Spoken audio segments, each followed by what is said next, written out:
The book of Genesis, chapter 32. Jacob's fear of Esau. Then as Jacob went on his way, the angels of God met him to reassure and protect him. When Jacob saw them, he said, "This is God's camp." So he named that place Mahanaim, double camps. Then Jacob sent messengers ahead of him to his brother Esau in the land of Seir, the country of Edom. He commanded them, saying, "This is what to say to my lord Esau. Your servant Jacob says this: I have been living temporarily with Laban, and have stayed there until now. I have oxen, donkeys, flocks, male servants, and female servants.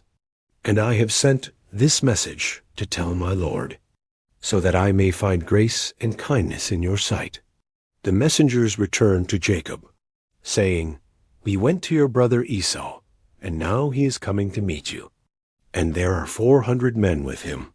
Jacob was greatly afraid and distressed, and he divided the people who were with him, and the flocks and herds and camels, into 2 camps. And he said, "If Esau comes to the one camp and attacks it, then the other camp which is left will escape." Jacob said, "O God of my father Abraham, and God of my father Isaac, the Lord who said to me, 'Return to your country and to your people, and I will make you prosper,' I am unworthy of all the loving kindness and compassion, and of all the faithfulness which you have shown to your servant. With only my staff, long ago, I crossed over this Jordan, and now I have become blessed and increased into these 2 groups of people. Save me, please, from the hand of my brother, from the hand of Esau. For I fear him, that he will come and attack me, and the mothers with the children. And you, Lord, said, I will certainly make you prosper, and make your descendants as numerous as the sand of the sea, which is too great to be counted." So Jacob spent the night there. Then he selected a present for his brother Esau from the livestock he had acquired: 200 female goats, 20 male goats, 200 ewes, 20 rams, 30 milking camels with their colts, 40 cows, 10 bulls, 20 female donkeys, and 10 donkey colts.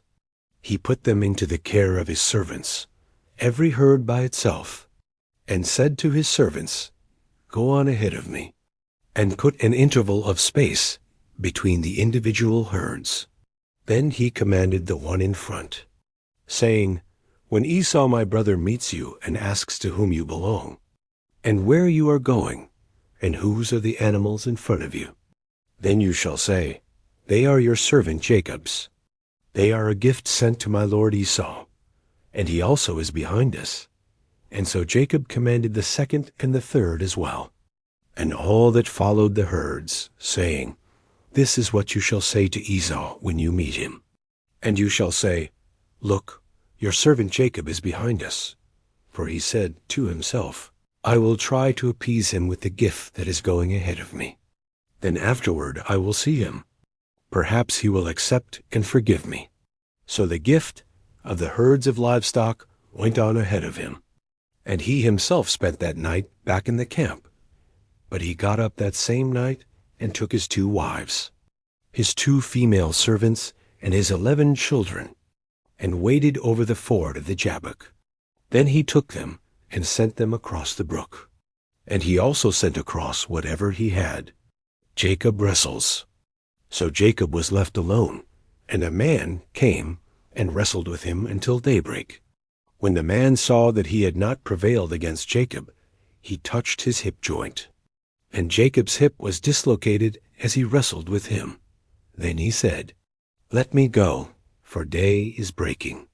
But Jacob said, "I will not let you go unless you declare a blessing on me." So he asked him, "What is your name?" And he said, "Jacob."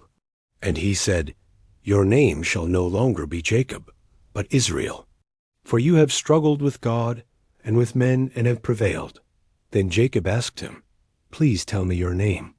But he said, "Why is it that you ask my name?" And he declared a blessing of the covenant promises on Jacob there. So Jacob named the place Peniel, the face of God, saying, For I have seen God face to face, yet my life has not been snatched away. Now the sun rose on him as he passed Peniel, and he was limping because of his hip.